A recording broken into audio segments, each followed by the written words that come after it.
Hello and welcome. Welcome to Volume 2 of the Great Artist Series. It's going to be a little different flavor today. We're typically interviewing people like poets and painters, sculptors, philosophers, novelists. Today we've got one of the great stars of the rock and roll era, Mr. Buddy Holly. And Buddy has agreed to take a little time out of his very busy schedule to talk to us. He doesn't have a lot of time. It can't be a long thing, but we're just happy to get what we can because he's such a star and he's such an influencer in culture. Well, let's get right to it. Welcome, Buddy. I remember there was a big surge in your popularity about, I'd say 30 years ago, maybe a little more, when an album came out called For the First Time Anywhere.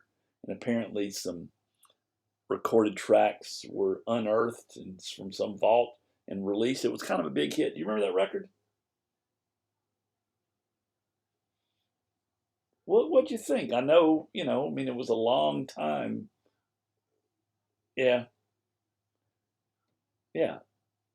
It had a really nice version of um, "That's My Desire" on it.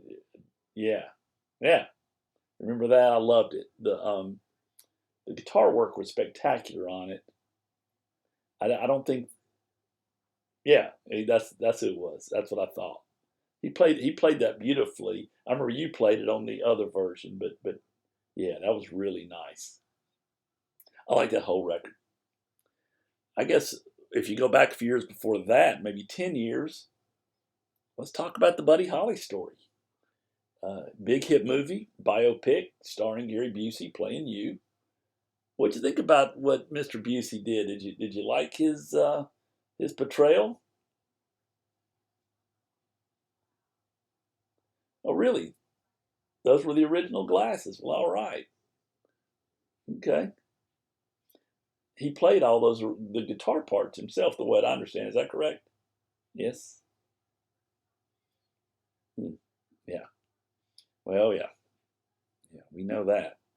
Um, I guess a lot of people, when they think about you, they think about that song, American Pie, uh, about the day the music died, February 3rd, 1959, the day of the crash. What do you think about that song? Did you like it?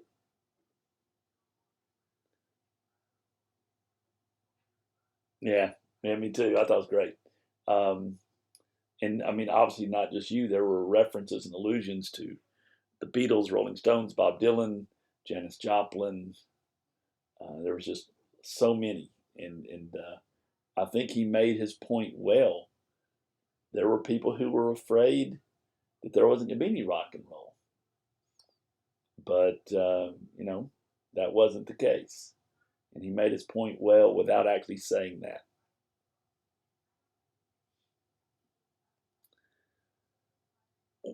To me, the most Buddy Holly tune I can think of is probably "Not Fade Away." When I think of Buddy Holly, I think "Not Fade Away." What do you remember about the recording session for "Not Fade Away"?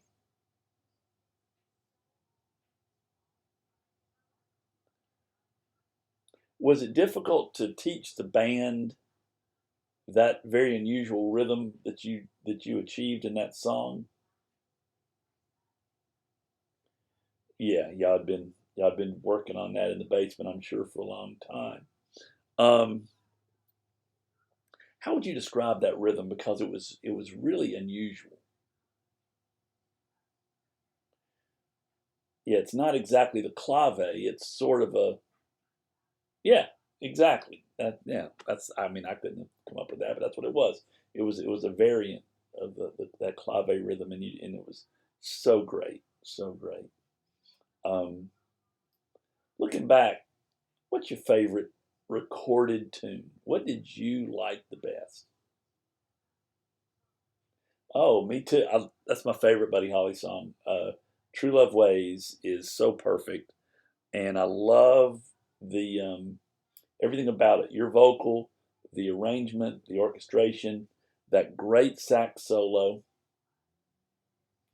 What do you remember about the solo? Yeah, a lot of people would think it was him. I mean, it sounds like King Curtis, but it's not. But it's that is definitely in his style. Yeah, that's just such a terrific record.